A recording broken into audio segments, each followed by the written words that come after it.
The first trailer for Blade Runner 2049 was filled with familiar imagery from Ridley Scott's original 1982 film, giant neon advertisements, a smoggy Norrish future. Harrison Ford, but it wouldn't have been nearly as potent a nostalgia injection if it hadn't been bathed in the original's warm, buzzy, synthesized hymn by Vangelis.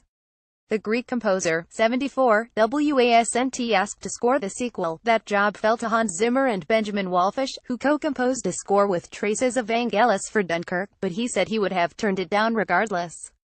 Nostalgia trip. Vangelis' musical shadow looms over Blade Runner 2049. Ridley is not the director, he said in an interview last year. In case I could have done it, it should have been with Ridley. I hope that this film is going to be very, very good, but I knew it instinctively that this is done for me.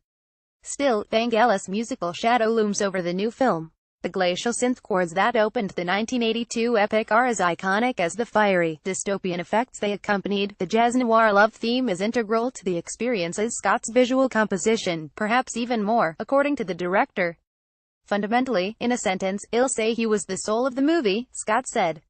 The director had seen Chariots of Fire, which won 4 Oscars in 1982, including for its score. Its main theme hit #1 on the Billboard charts and became an uber-popular anthem for running, and one of the most famous tunes written for a movie.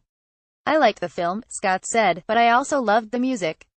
It was so off B-state, as it were. If you ski, I'm not a skier, sounds pretentious, but it was so off the idea of a pre-Second World War Olympic Games film. It was off the mark but worked like a son of a bitch. Vangelis is synonymous with synths and he treats his machines like a symphony, writing sweeping, melodic statements and drenching it all in reverb like an organ in a cathedral. He developed his own setup that allows him to perform multiple voices at once and prefers to record entire, multi-layered pieces in one pass. For many, Blade Runner remains his high watermark and its influence can be felt in the recent wave of retro synth scores including the Netflix series Stranger Things to Dunkirk. Scott might have hired Zimmer to score Blade Runner had he made it a few years later. Scott collaborated with the German composer on Black Rain in 1989, and continued to use him on Gladiator, Black Hawk Down and several other movies.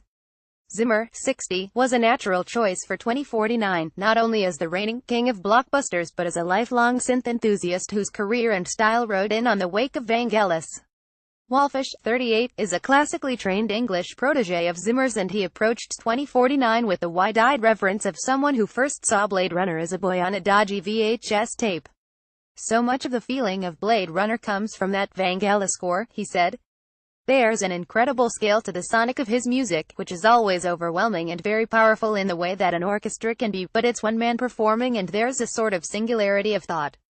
Zimmer and Wallfisch only quoted an actual Vangelis motif once in the score, but they rooted the music in his vintage synthesizer palette. Wallfisch said the question became, how do we create the same sonic and emotional impact that came from those extraordinary, groundbreaking sounds in the method of scoring but still reinvent and do something fresh that serves this particular story, and that feels like it's 30 years later.